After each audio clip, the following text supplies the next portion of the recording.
Americans take great pride in describing our nation both as a free society and as a free market. The United States government has always tried to balance the rights of businesses with the rights of the individual.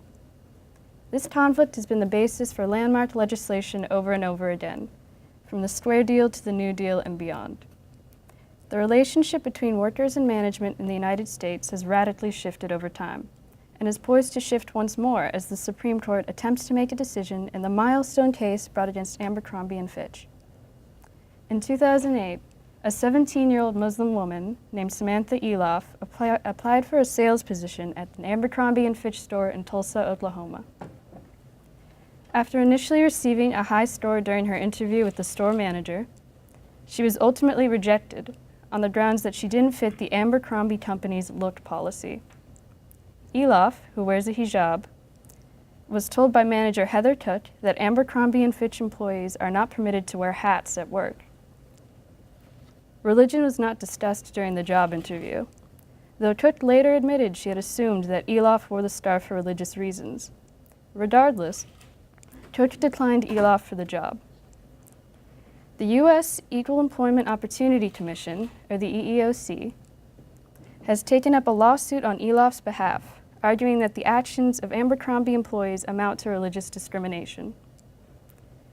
The EEOC's case is based on Article 7 of the Civil Rights Act of 1964, which states that, quote, "It shall be an unlawful employment practice for an employer to fail or refuse to hire or to discharge any individual, or otherwise to discriminate against any individual, because of such individual's race, color, religion, sex, or national origin." According to the EEOC, Article 7 applies to any practice motivated by a religious belief, including the wearing of religious garb and symbols, and that accommodation for such practices must be made insofar as doing so does not place undue hardship on employers. Undue hardship is defined as anything greater than a de minimis cost upon the owner's business. At first glance, the legislation seems cut and dry, but upon closer inspection, one can spot numerous ambiguities in the law. For example, what constitutes a religious belief?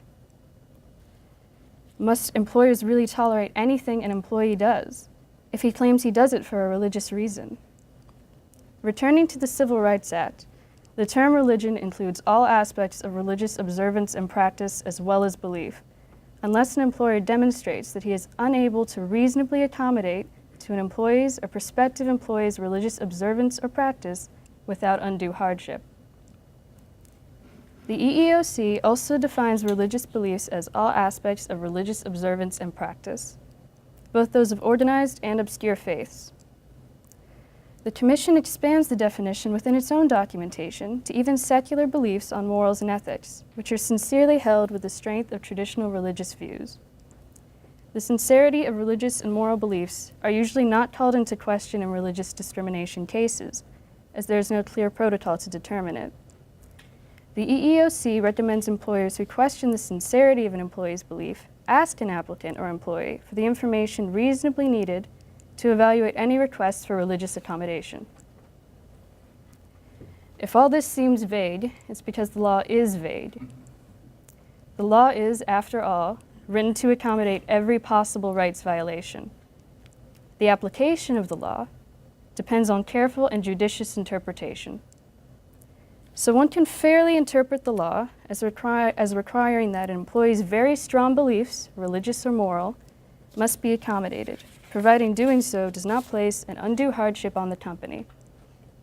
But what constitutes undue hardship remains unclear. There is no solid answer found in the Civil Rights Act, beyond that it must be greater than a de minimis cost upon the operation of the business. One might argue that misrepresentation of the image of a company should qualify as an undue hardship.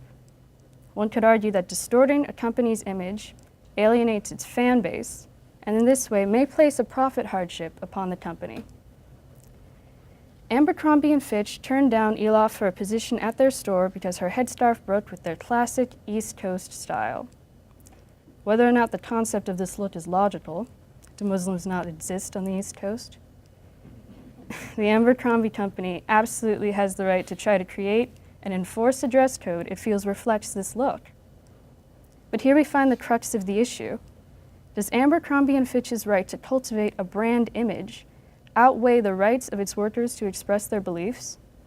Is it asking too much of a company whose livelihood depends upon its look to accommodate deviations from that look, even on religious grounds?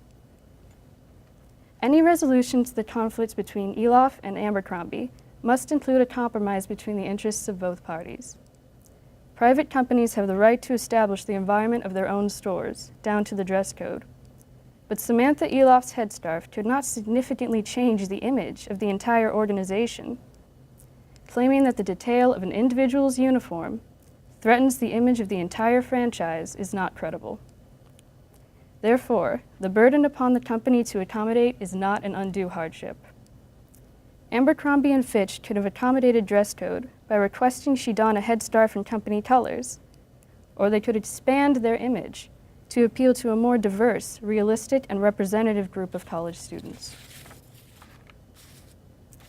To let the image of the brand trump Eloff's rights to religious expression would set a negative precedent, one which lower courts and subsequent Supreme Court cases would be required to follow.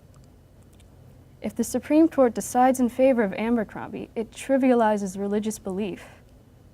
Deciding in favor of Abercrombie says that businesses can ask an individual to act against what are very often their deepest convictions in the service of a brand concept. If Abercrombie can succeed in lawfully banning hijabs, where does it end? Couldn't it also then ban turbans, crosses, the Star of David? Further, if Abercrombie is allowed to screen out job applicants based on religious garb, there's no reason why other companies won't adopt the same method. This could make it harder for members of minority faiths in America to get jobs at all. Letting the scales tip in favor of Abercrombie opens a Pandora's box of legal and moral issues surrounding the expression of faith.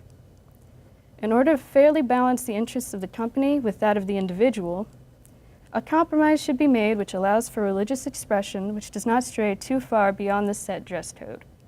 Balance is key to keeping our country a free society, between private practices and public interaction, between private business and individual rights.